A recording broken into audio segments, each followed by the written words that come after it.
You don't play MMOs to enjoy the story. You skip the dialogue like a caffeinated squirrel on Adderall.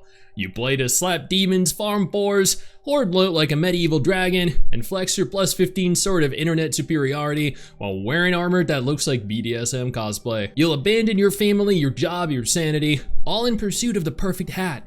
That perfect hat that matches your boots, that completes your glam set, that makes you feel like a sexy magical warlord with trust issues and a credit card. You'll log in for a quick dungeon and 8 hours later, you're in a spreadsheet comparing DPS rotations and praying to RNGesus while your raid group screams mechanic for the 5th wipe in a row. You're not playing a game anymore. You're running a second full-time job with dragons and emotional damage. You'll queue into PvP. You'll get curb stomped by a 14-year-old elf who hasn't seen sunlight in 3 years, and you'll like it.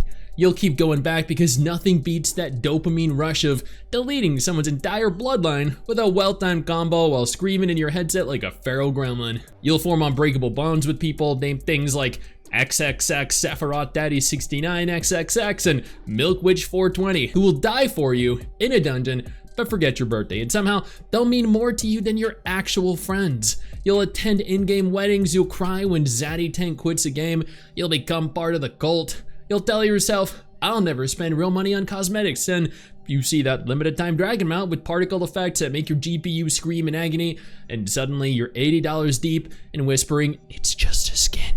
Through the tears. You'll hoard items that you don't need, you'll chase achievements no one asked for, you'll have 15 side quests open and refuse to finish any of them, you'll min-max your character like your life depends on it, and still die to floor mechanics like a clown. MMOs are beautiful digital prisons filled with loot, drama, sexy armor, emotional warfare, and friendship forged in combat.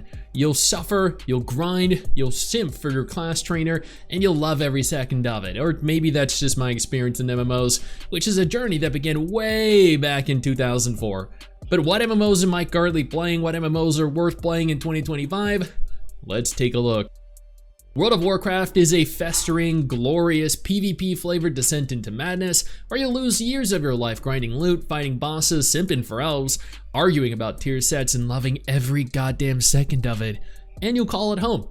This is the MMO that I have played every year since 2008. You'll start by killing wolves, then boars, then demons, then gods, then some other guy's grandma. You'll do all of this for 2 copper and a pair of boots with slightly better stats. You'll say, just one more quest.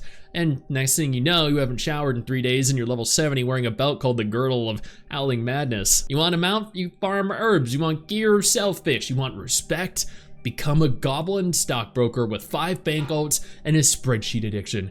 You'll spend hours flipping linen cloth on the auction house while whispering, capitalism is beautiful, in your gamer chair like an unhinged digital tycoon. There are gods, dragons, cosmic entities, shadow lords, void whispers, time travel, betrayal, revenge, and at least one green-skinned dude yelling about honor while committing casual war crimes. Every expansion is a fever dream. Half the characters are dead, the other half should be. You log in like, who are we fighting this time? And the answer is yes. Don't lie to yourself. You're not rolling an orc warrior, you're rolling a blood elf mage, and you're dressing like a corrupted runway model. You're not here to raid, you're here to serve cursed elf realness, throw fireballs and flirt with danger, and probably your guild leader. The tanks pull too much, the healer is half asleep, the DPS is pulling aggro because they're hopped up on Mountain Dew and spite. Someone's arguing about loot while standing in lava. It is sheer and utter chaos. It's beautiful. It's a toxic ballet of failure and rage that you wouldn't trade for anything.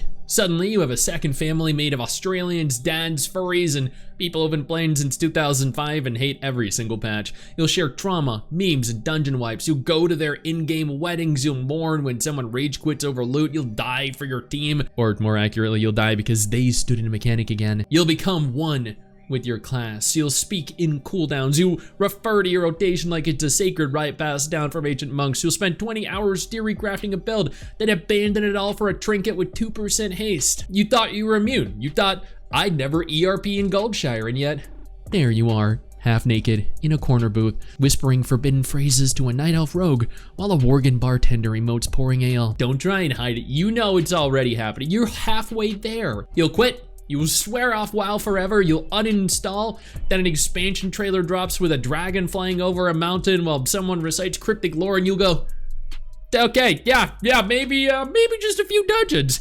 And you're back. You'll never leave. Azeroth is in your bloodstream now. This is World of Warcraft, the ultimate MMO. Before we go any further, I do want to take a moment here to thank all of my incredible patrons over on Patreon and my YouTube channel members who allow for me to continue to do dedicated videos like this every single day. You guys are absolutely phenomenal, and I genuinely cannot thank you all enough for the support. Final Fantasy XIV is a beautifully written emotional trap disguised as a dress-up simulator inside a cosmic philosophical opera that makes you cry, simp, scream, and never log out again. You'll cry over characters who don't exist. You'll bond with your scions like they're your actual friends. You'll sob during cutscenes like it's a damn finale of a prestige drama, except it's a catboy whispering about hope while you stand there in fishnet armor and bunny ears. You'll run savage raids not for gear but for a pair of boots that make your thighs look immaculate. You'll become a glam addict, spending hours in Limsa Lominsa, looking like a stripper mage posing for screenshots while chaos erupts around you. Every boss fight is a rave, a Broadway show, and a mental breakdown all at once. There are so many mechanics you'll start seeing AoEs in real life. You'll die to stand behind the boss mechanics 400 times and still pretend it was lag. Your character, hot. The NPCs, hotter. The villain, even hotter, and probably has a 20-minute monologue that makes you rethink your morality. You'll thirst after that pixel man with the long white hair who monologues about cosmic despair like it's poetry. You'll call him daddy and you'll mean it. You'll join a free company and the next thing you know, you're attending an in-game beach wedding, a shirtless fashion show, and a nightclub event with 38 catboys emoting in sync. People ERP in hot tubs while simultaneously queuing for trials. You'll start to think that this is normal. It's not, but you love it. It's just an MMO story, you say. Wrong. This is a 10-year magnum opus filled with divine trauma, morally gray gods, cosmic horror, and redemption arcs so powerful you'll reevaluate your life choices. You'll sit through 10 hours of cutscenes and then you'll thank the devs for emotionally punching you in the soul. You'll go in thinking, I'll just try this casually. 2 months later, you've got spreadsheets for crafting rotations, 4 housing ultimata, G-shade profile, a rating static, and 500 screenshots of your character posing near waterfalls like a melancholic poet. I'll admit, I did quit during Dawn Trail, not because of the voice actor drama, but because I felt disconnected from the story, but I have every intention of going back to it, powering through all the patches in preparation for the next major expansion, because at the end of the day, this is still my second favorite MMORPG. The Elder Scrolls Online is a slow descent into madness wrapped in gorgeous lore, cursed fashion, dungeon therapy, vampire smut, and furniture crafting addiction. You won't even notice that you're lost until you wake up in a Dwemer bathtub with no memory of the last 4 expansions. Want to be a necromancer in lingerie with a flaming sword and a pet bear named Mr. Nibbles? You can. Want to be a stealthy Argonian assassin who pickpockets nobles and has a gambling addiction? Also valid. Every build is viable if you're insane enough. DPS tank, healer with a crossbow and daddy issues, sorcerer who only uses lightning because it feels spicy. Go nuts, champion. You'll start saving the world, but halfway through you're thirsting after a dark elf war criminal with a tragic backstory while a cosmic entity tries to rip your soul in half. You'll spend 20 hours fighting demons, then you'll do a side quest where you help a talking dog become a lawyer. But that's part of the appeal. The tonal whiplash will make your brain melt and you'll enjoy it. You thought you knew Elder Scrolls lore? You knew nothing. This game will hand you 12 books about the mating rituals of cliff racers and then expect you to recite the genealogy of a long-dead Imperial Emperor in a dungeon while getting your face melted by fireballs. It's like Skyrim, but if Skyrim did math and got a PhD in weird metaphysics. They'll dress like a battle-hardened warrior queen with spiked pauldrons and glowing runes one day and then a shirtless bard in thigh-high boots the next. Why? Because the outfit station owns your soul now. You'll spend 10 hours farming motifs so your shoulder pads match your sandals. You'll spend crowns and cosmetics and cry while doing it. It's just a style page, you whisper, but it's not. It's your entire identity.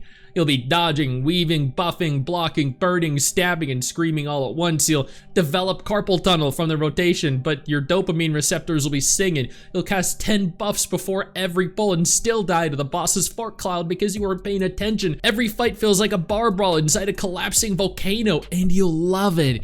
even if it can be a little slow at times. Want to be a god of destruction? Too bad, you're now a humble furniture crafter, spending 8 hours making a wooden stool for your vampire house in Blackreach. You'll become addicted to surveys, you'll start chasing nerd-home traits like it's crack. You'll have 3 ults who exist purely to make pants. And don't even get me started on the housing system. That is not decorating, that's architectural insanity, and you will become a pixel interior designer with a god complex.